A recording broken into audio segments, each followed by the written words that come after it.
আসসালামু আলাইকুম। হে শ্রোতা ভাই ও বোনেরা, সকলে কেমন আছেন? আশা করি সকলেই ভালো আছেন। আমি নুসরাত জাহান সামিয়া আবারও আপনাদের সামনে হাজির হইলাম বিশ্ব আধ্যাত্মিক জ্ঞান সঞ্চার দরবার শরীফ হইতে আমার পিতা শামীম আলী চিশতির লেখা একটি গ্রন্থ। সেই গ্রন্থটির নাম হলো শরীয়তের পেট থেকে হাকিকত এবং মারিফতকে উদ্ধার। সেই গ্রন্থটি থেকে আজকে আমি একটি আলোচনা শোনাবো আপনাদের। আপনারা আমার জন্য দোয়া রাখবেন, তাহলে আমি আপনাদেরকে আরও ভালো ভালো ভিডিও উপহার দিতে পারবো ইনশাআল্লাহ। যে আলোচনাটি শোনাবো সেই আলোচনাটির হেডলাইন হলো উস্তাদ, গুরু, মাতা পিতা, তাই নিয়ে কিছু তত্ত্ব আলোচনা।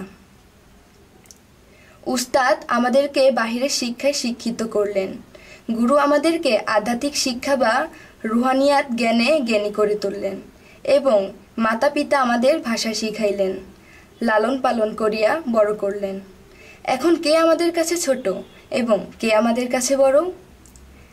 মা বাবা যখন আমাদেরকে লালন পালন করিয়া বড় করিয়া তুলিলেন, আমাদের কাছে মা বাবাই বড়। বাবা মা যখন একজন উস্তাদের কাছে আমাদেরকে তুলিয়া দিলেন, তখন উস্তাদ আমাদের কাছে বড়। যেমন আরও বলা হইয়াছে যে কোরআনে নর নারীর জন্য জ্ঞান অর্জন করা ফরজ, তবে কোন জ্ঞান অর্জন করার কথা বলা হইয়াছে এবং জ্ঞান কত প্রকার? বিজ্ঞান, সামাজিক জ্ঞান, আধ্যাত্মিক জ্ঞান বা রুহানিয়াত জ্ঞান, এই 3 প্রকার জ্ঞানই আমাদের জানা থাকতে হবে। সামাজিক জ্ঞান দ্বারা আমরা সমাজকে সুন্দরভাবে গঠন করিতে পারিব।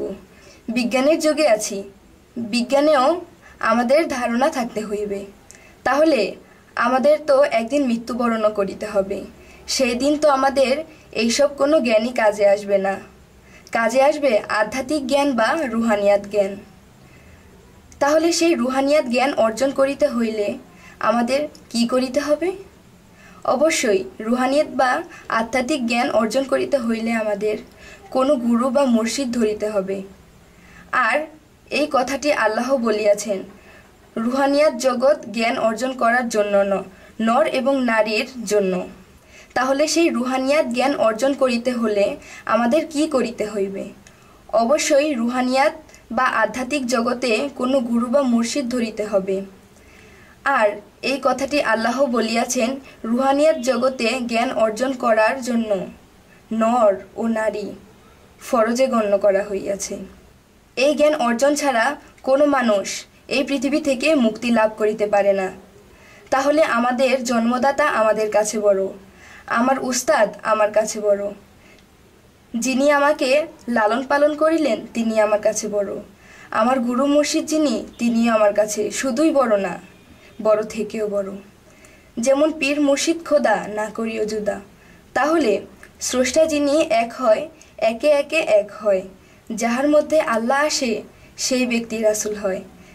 তাই রাসূল উল্লাহ না বললে একদল রাসূল আল্লাহ কয়। তাই বলি মাতা পিতাও আমাদের গুরু, উস্তাদও আমাদের গুরু এবং আমার মুর্শিদও আমার গুরু। এবার বুঝতে করিলাম শুরু। যদি আমাদের ভিডিওগুলো আপনাদের ভালো লাগে, আমাদের চ্যানেলটিকে সাবস্ক্রাইব করুন।